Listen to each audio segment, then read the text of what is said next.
आपकी शैली की भी एक अपनी अलग पहचान है।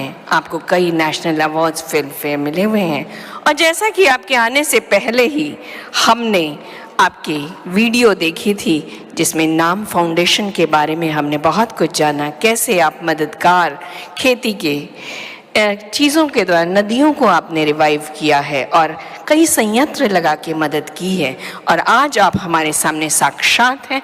मेरा आपसे अनुरोध है, अपना संदेश।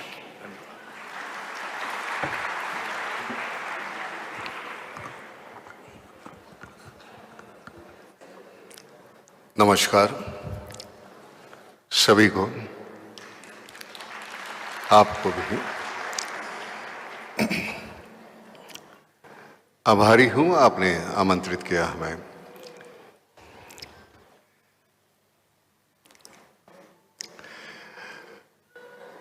यहाँ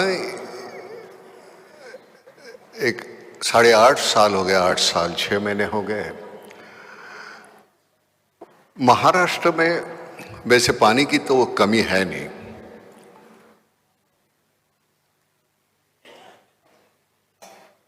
लेकिन दुर्भाग्यवश बात यह है कि प्रकृति ने हमें सब कुछ दिया है और न जाने क्यों हम सब खोते जा रहे हैं। ये हम समझ नहीं पा रहे हैं, हमारे पास सब कुछ होने के बावजूद हम उसका इस्तेमाल सही तरीके से क्यों नहीं कर पाते। तो 8.5 साल पहले नाम फाउंडेशन के माध्यम से हमने वाटर कंजर्वेशन का काम शुरू किया। पूना में खड़कवासला नाम का एक डैम है जिसकी कैपेसिटी 1.7 टीएमसी है और शेखावत साहब आज तक हमने 6.7 टीएमसी का काम किया है नाम के माध्यम से।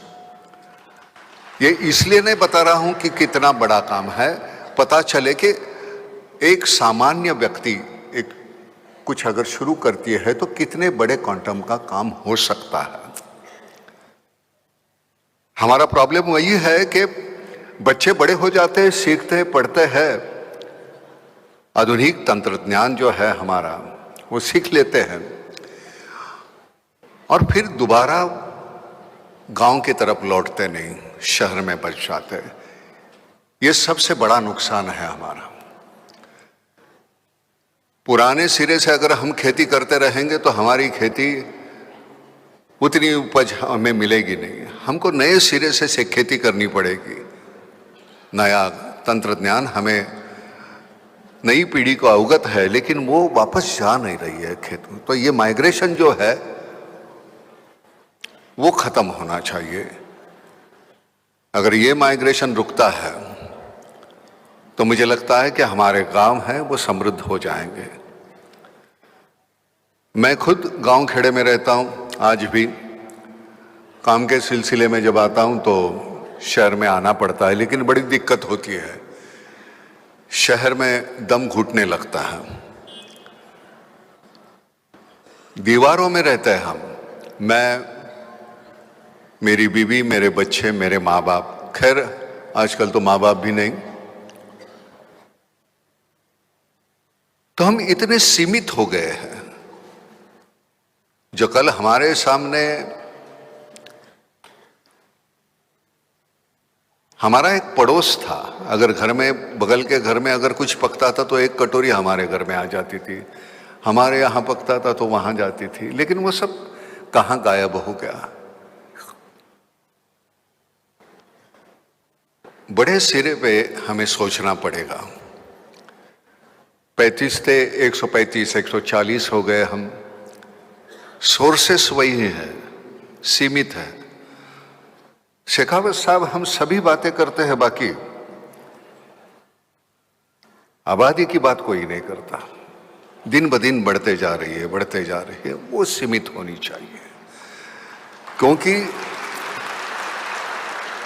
वो सीमित नहीं रहेगी तो एक दिन, अब जमीन वही, पानी वही, उतना ही, सब कुछ इतना ही है और हम इतने हो जाएंगे तो कैसे चलेगा।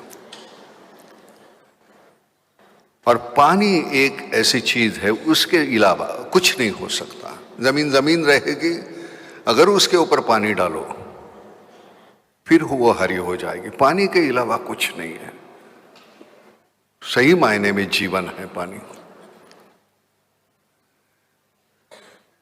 हमारे प्रोफेशन में हम नाटक सिनेमा में काम करते हैं, वहाँ तो अलग अलग तरह के किरदार निभाते रहते हैं।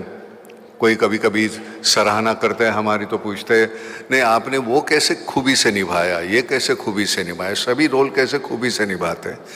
मैंने कहा मालूम नहीं हमें।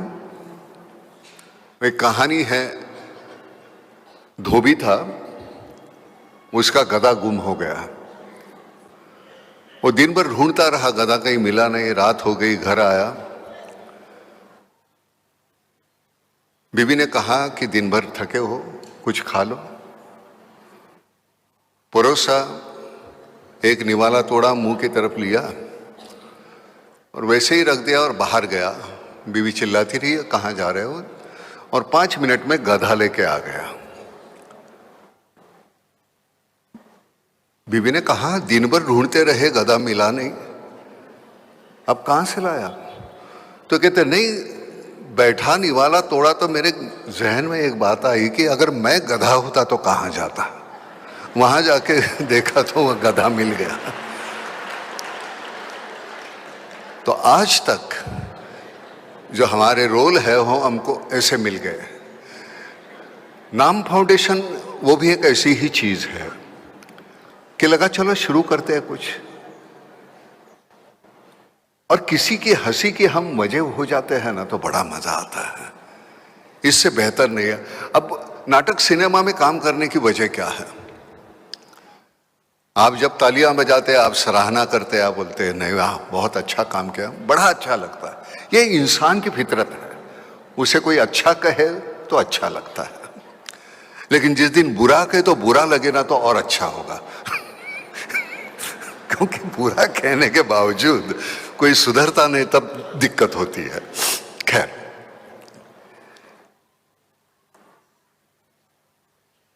उस दिन हम ऐसे ही, हमारे महाराष्ट्र के मुख्यमंत्री शिंदे साहब और फडणवीस साहब डेप्यूटी, तो उनके ऐसे ही एक इंटरव्यू ले रहा था मैं ऐसे स्टेज पे। गलत मत समझिए,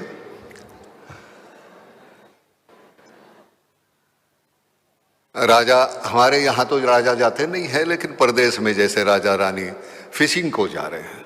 अब फिशिंग को जा रहे हैं तो रास्ते में एक कई मछुआरा गधे पे बैठ के जा रहा है। तो राजा ने पूछा कहाँ जा रहे हो? फिशिंग को। तो कहते नहीं आज तूफान आने वाला है, बहुत बारिश होगी, आज नहीं जाऊंगा। तो कहता पागल हो, हमारे पास हमने एक आदमी रखा है हवामान तज्ञ, जो सब कुछ बताता है। उसने कहा कुछ नहीं होगा, जाइए महाराज। और महाराज चले गए और बाद में तूफान आया, बारिश हो गई।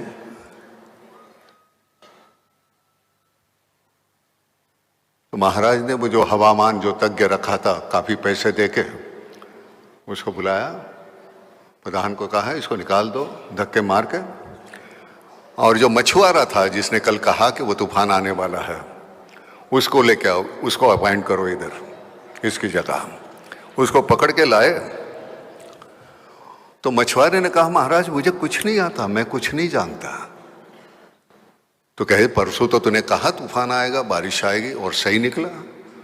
तो कहता नहीं, मेरा गधा जो है वो कान नीचे डाल देता है तो मुझे पता चलता है कि ये तूफान आने वाला है। तो खैर चलो निकालो इसको, गधे को अपॉइंट करो। तो वो जो प्रघात चल रहा है वो अभी तक चालू है। जिस दिन वो प्रघात बदलेगा, पानी का प्रॉब्लम मिट जाएगा।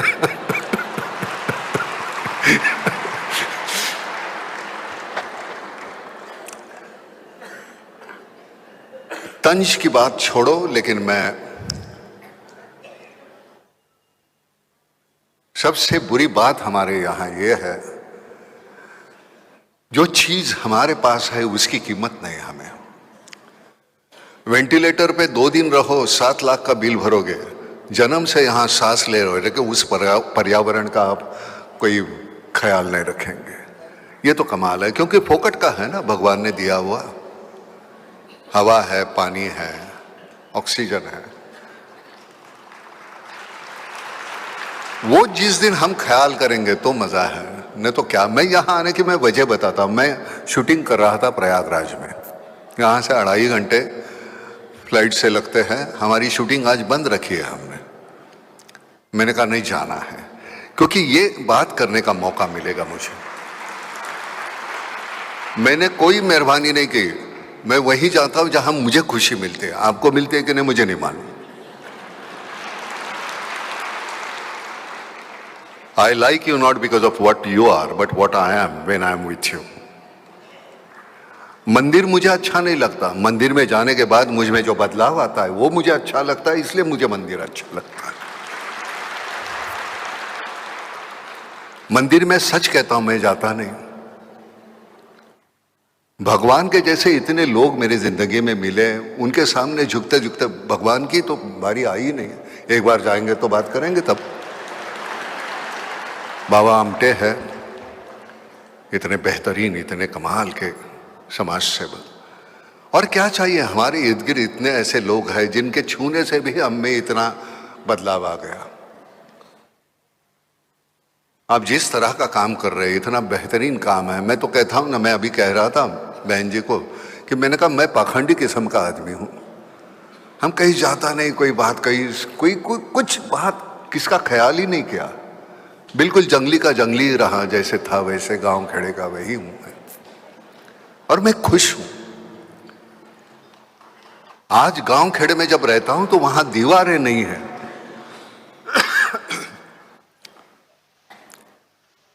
अगर शहर के आदमी को पूछो कि आसमान देखा तुमने, कब देखा, है ही नहीं वक्त। हर बार नीचे देख के चल रहे हैं, काम कर रहे, काम कर रहे, काम कर रहे। अरे भाई आसमान देखो, हमारे लिए बना हुआ है। अब शहरों में बचा भी कितना आसमान, खिड़की इतना तो आसमान है। अब भी वो बड़ी बड़ी इमारतें आ गई, वो भी हमारा आसमान छीन लिया वो इमारतों ने। धन्यवाद। बहुत जरूरी होता है ये।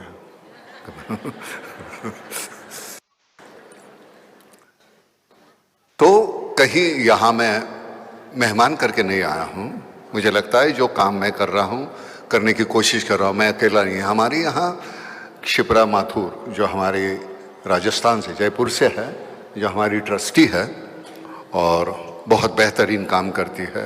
जिस तरह से वो बात करते हैं मुझे नहीं आती करने। हम तो कैसे मुंतशिर जैसे लोग लिखते हैं और बोलते रट के, समझे कि नहीं मनोज?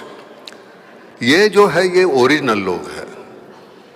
लेकिन काम जब करते हो ना तो तुम्हें अगला शब्द कौन सा है, कौन सा पुकारना है, कौन सा बोलना है, उसकी सोच नहीं करनी पड़ती, वो आ जाता है, क्योंकि वो काम बोलता है, आप नहीं बोलते।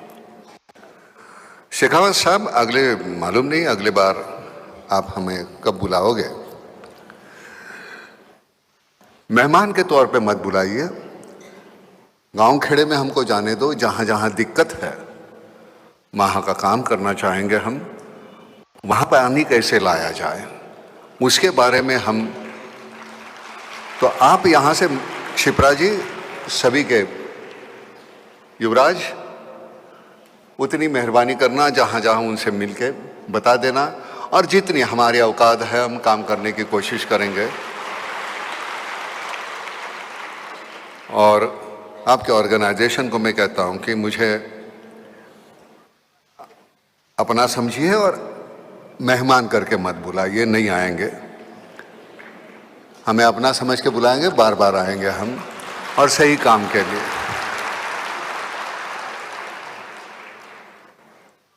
मैं लगातार बहुत बोलते रहूंगा, क्या है, कैसे, किससे। सिर्फ आखिर की एक बात बोलता हूं। शुरुआत वैसे हुई है कि महाराष्ट्र में, हालांकि सही हर जगह, जो किसानों की आत्महत्या है, तो हमने कुछ पैसे जमा किए थे गाड़ी लाने के लिए, नई गाड़ी। और शाम को हम टीवी देखते बैठे थे तो एक किसान ने आत्महत्या की और उसके फैमिली का इंटरव्यू चल रहा था। माँ, बाप, बीवी और 2 बच्चे। उनके चेहरे पे, आंखों में मेरा बाप मर गया, मेरा मियाँ मर गया, मेरा बेटा मर गया, ये दुख से ज्यादा भूख थी शाम की। शाम को क्या खाएंगे? उस वक्त लगा कि जो हम गाड़ी लेंगे उसके बजाय ये पैसे अगर हम उनमें बांट दें तो कम से कम एक तसल्ली होगी मुझे कि मैंने अपना काम किया। काम वहां खत्म नहीं हुआ। मेरे दोस्त है मकरंद अनासपुरे, उन्होंने कहा वो सर चेक डिस्ट्रीब्यूट करने के लिए आप आ जाइए पहले दिन।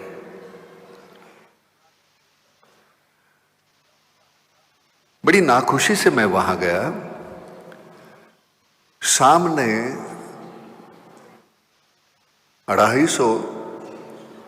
250 बच्चियां बैठी है विधवा, जिनके मियाँ ने आत्महत्या की थी। देखने के बाद महसूस हुआ कि ये काम एक 200-400 चेक देके खत्म होने वाला नहीं है, ये अविरत चलना ही चाहिए।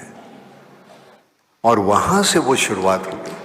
आपको कह देता हूं, जब हमने ये कह दिया कि ये काम करना है, महाराष्ट्र के लोगों ने वहां बंबई पूना 2 महीने में 60 करोड़ रुपए दे दिए। 60 करोड़। ऐसी बात नहीं कि शहर के लोगों को, गांव वाले लोगों की चिंता नहीं है, लेकिन उनकी अपनी उनकी रोजमर्रा की जिंदगी है। लेकिन उसमें से भी वो जितना करना चाहते हैं उतना करने की कोशिश कर रहे हैं। तो हम अपने सिरे से, अपने तरीके से जितना कुछ कर पाएंगे।